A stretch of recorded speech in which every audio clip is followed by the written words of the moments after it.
Boy, do I love me some top 10 year-end lists. You take all your favorite media you've consumed, you tier them, you rank them, you list them out based on what they mean to you, based on how much you use them as a mental health crutch throughout the year. What are your top 10 favorite Furbies? I want to know. Let me know in the comments below. Top 10 Furbies. I love tier lists, ranking lists, because it says so much about your personality and your taste. What's good? I'm Carrie the Snail, and today I wanted to celebrate the fact that this channel has hit 5,000 subs. I seriously cannot believe how many of you are watching the channel. Only a few months ago, I was struggling to break 400 subs. It's craziness, and so I thought today I'd do something a little special for you. I thought I'd share with you my top albums, my top movies, my top video games, and my top books of 2023, so you can get to know my taste a little bit better. So you get to know little old Mr. Snail a little bit more. So you can see which are my favorite Furbies. I also just wanted to take a moment and apologize for the post-Christmas depression beard that's slowly growing on my face like a mold. So first I'm gonna show you my top picks of the year, and then we're gonna move over into a sort of chill, vibey, kind of hangout sesh with the Snail. It'll be a little bit more casual, where I get to share with you some of my plans for 2024. All right, let's start with the 2023 picks. Hey everyone, Snail Thinny Mantano here, the internet's only snail. I'm the only one. Don't even try looking for others, okay? There aren't any, okay? They're all gone now. First, I want to kick it off with my top album picks of the year. I am first and foremost a music listener. This year, I realized that I'm really embracing my weirdo punk era with number 3, 3D Country by Geese. Best way I could describe this album is as if a post-punk band is cosplaying as cowboys. They end up sounding kind of like the Rolling Stones. Great road trip music. I even had the chance to see them live, which was totally sick. They were great. Number 2, Desire I Want to Turn Into You by Caroline Polachek. A beautiful and incredibly pristine album. Her vocals are just absolutely astounding on this project and has some of the most simple but beautiful instrumentation on it. And my number 1 album of the year, Scaring the Hose by JPEG Mafia and Danny Brown. 2 of hip-hop's most cutting-edge, obscure, abrasive, and experimental hip-hop artists than we've seen for a while. This project is aggressive, it's abrasive, and as you can probably tell from the title, this one's not for your average hoe. Meaning this is not an album you're going to play at the club. You're going to scare the hose with that. The vibe of this album is like you're getting in a boxing ring with a professional boxer and you don't know how to box. In fact, you're actually a little bit overweight and you don't have a job either. Incredible album. All right, next, let's talk movies. I haven't been the biggest movie person in a little while, but I do love me a good flick. And due to the fact that MoviePass has resurrected from the ashes, I saw a lot more movies this year than I thought I would. Number 3, the Barbie movie. The way the Barbie movie succeeds is pretty similar to the ways in which the Lego movie succeeds. You take an IP of a toy that's been around for a long time, and you breathe so much life into it. Fill it with so much more quality and entertainment and commentary than you probably would have expected with a movie like this. While some of its messaging is a little ham-fisted, it's still such a funny, and awesome time. Also, it's kind of a secret musical, too. It's kind of fun. I didn't need it, but I'm glad that it's there. Number 2, The Boy and the Heron, Miyazaki's last film. This is the first new Studio Ghibli movie that we've gotten from Miyazaki himself in over a decade, I think. And you can tell in the best ways. Artistically just jaw-dropping with the kind of advancements you would expect after 10 years. I don't know if you knew this, but this movie is also based on a book. So I think I'm probably going to try to talk about it sometime in the future. And then number 1, talk to me. If there's one thing you want to know about me is that I am just a sucker for horror movies. I'm a horror movie junkie. And this was by far one of the most interesting and effective horror movies that has come out in a long time. An Australian film helmed by 2 former YouTubers, which is amazing. The general plot is that a group of kids find this porcelain hand, and if they hold this porcelain hand, they're able to see and speak with the dead. I'm just going to leave it at that, but what follows is such a harrowing tale about a group of kids with this kind of power. A wonderfully effective horror movie that kind of gives me some vibes of like Hereditary too. It seems to follow similar beats and the ways in which it combines familial and relational like stress with something truly horrific that's bubbling just underneath. Amazing movie. If you're a fan of a good horror movie, you got to watch this movie. Next up, video games, because I don't know if you knew this. I'm a certified gamer. So many freaking big games came out this year, and I barely had time to play all of them, but here are 3 that really just, spoke to me, that really just ignited my tiny little unhealthy gamer heart. Number 3, Pikmin 4. One of my favorite things growing up were bugs and small dioramas. You could probably see how that's influenced even these videos. Pikmin 2 is probably one of the most like formative games for my imagination. And so to finally see a follow-up to the franchise that actually like knocked it out of the park was awesome. All right, now some of you may be upset about this next one, but just hear me out, okay? Number 2, The Legend of Zelda, Tears of the Kingdom. For reasons I'll get to in a sec. I can't quite put this game at number 1 yet. First of all, because I haven't beaten it yet. And second of all, because there's a game that just minusculely like kind of got by because I finished it, I completed it, and it was just such a joy to witness. This is an amazing game. After playing Breath of the Wild, you gotta think, how could it possibly get better than this? It very much did get better than that.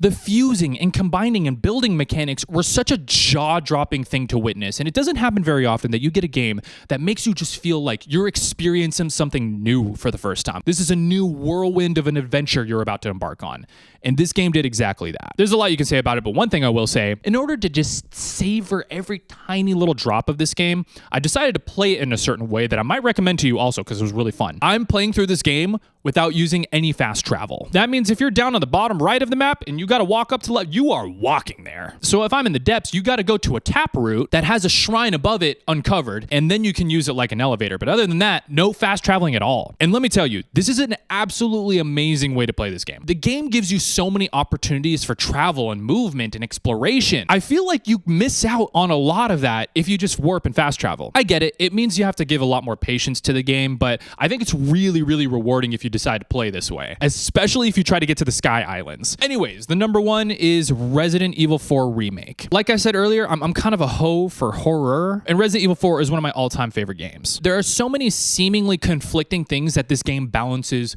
perfectly. Slow moving and claustrophobic combat juxtaposed with these just crazy fast-paced action sequences. And then you have the vibe, which is downright scary at times, and then at other times it feels like a cheesy action flick. There is so much personality in this game that I thought would never, ever be accurately replicated in a remake, but oh my gosh, this remake was probably one of the most faithful, accurate remakes that I've ever seen in a game. It takes everything special, fun, and unique about it and just like elevates all of it. There is so much that can go wrong in a remake, and miraculously, everything went right with this one. While I think Tears of the Kingdom is probably the objectively better of the two games, I just think that this remake succeeded on so many levels, and so it just kind of had to take that number 1 spot for me. And lastly, we're talking about books. All right, honesty hour.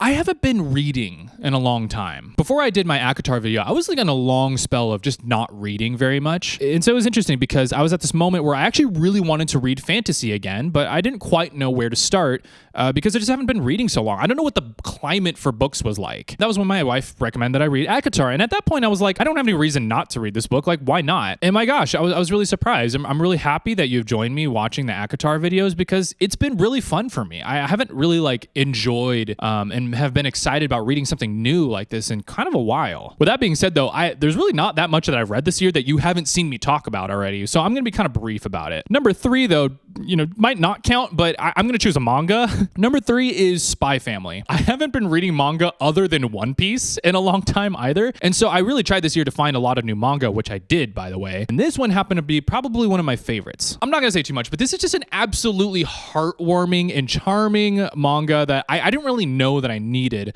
but it is so much fun to read. Number 2, In God We Trust, All Others Pay in Cash. If you want to hear me talk about this one, you can check out my A Christmas Story review, but I have been meaning to read this book for a long time, and so that video was kind of a fun excuse for me to do so. And to be brief, this is also just a really charming book. It's quaint, it's simple, it's really poetic, and very heartwarming. And then number 1, A Court of Mist and Fury. This is it. That was the book that really got me excited about reading again. I had such a fun time reading this one, and I had a great time talking about it too. A Court of Thorns and Roses was like fun to read, but it really just springboards you into this book. The fun chemistry between Faye and Rise, and those spicy moments, they come to you when you need them the most. And again, I don't know if there's much I can say that I haven't said in my video about it already, but this was the book for me this year that really kind of caught all of my excitement, my imagination, and pages were just kind of, they were going by when I was reading this. So those were just some of my favorite things, when the dog bites, when the bee stings, and when I'm feeling sad, I would go to those things. List some of your top 3s below. I'd love to see them. And now we're going to transition into a little bit more of a chill time, a little bit more of a hangout time with Mr. Snail. So This past year, I had a goal. I really wanted to see if I can get this channel monetized. I had been posting fairly regularly since the end of 2021, and for 2022, it was just kind of a fun experiment for me to be able to be creative and have fun talking about things. I'm at the age now where I don't have as much free time as I used to, and so to add something consistent like this in my life is a lot to ask. It takes a lot of time to read a book, to write about the book, then shoot it, and then edit it, and then eventually post it. And I wasn't sure in the coming years if this would be something feasible for me to continue. And so that's why this year I had a goal to try to get my channel monetized to see if this was something worthwhile to pursue. At the beginning of this year, I had around 300 something subscribers, but it was around halfway through the year where I was like really stuck at like 390 subscribers. And I really didn't think that I would get anywhere close to monetizing, especially towards the end of the year. But shockingly, the ACOTAR video is what got me there. The ACOTAR video did far, far better than I expected it to, which was really exciting to see. It was amazing to see everybody's kind and respectful comments. And that gave me so much encouragement that I could potentially continue doing this well. And then eventually, just before I even posted the ACOMAF video, my channel got monetized, which is probably why you're seeing ads on these videos now. And I'm really sorry. It is kind of one of those necessary evil things. Believe me, I hate advertisements and I would hate to subject you to that. But the fact that I get to create now and actually even make a little bit of money off of it is kind of a dream come true. And I'm really happy to say that I've gotten to that point. I know it's cliche, but I could not have done this without you. And now that I have a pretty sizable audience now, I want to be sure that moving forward, I can start making things that you want to see. I still don't necessarily see this channel as like a book review channel, but I think book reviews will be, at least in the near future. I think I'm just more interested about investigating something and sharing with you what I've learned and what I've experienced in it too. That being said, I want to introduce something new for this coming year. I thought of a goal that I wanted to have for 2024, and while I think I really just wanted to do it for myself, I think I might let you in on it too, because it seems to be kind of in line with the kind of content I have been making. So I went down to the FAVS bookstore in Portland, Oregon, which if you haven't been there, it is the coolest bookstore that I've ever seen. It is gigantic and it's got several thousand levels of books and sections and categories, all color-coded and everything. It is a reader's paradise, and I love going there. And one of my favorite shelves to go to is this like best-selling rack. It's got like the top 42 best-selling books in fiction and in nonfiction. And I've always really loved to see when bookstores do this because it shows what people are reading, whether it's based purely on the sales numbers or if, the staff pick it out themselves. I really love checking out like kind of what's being talked about and what seems to be popular. So this FAVS bookshelf, it seems to update like every quarter. So what I decided in this new year is that I wanted to read every book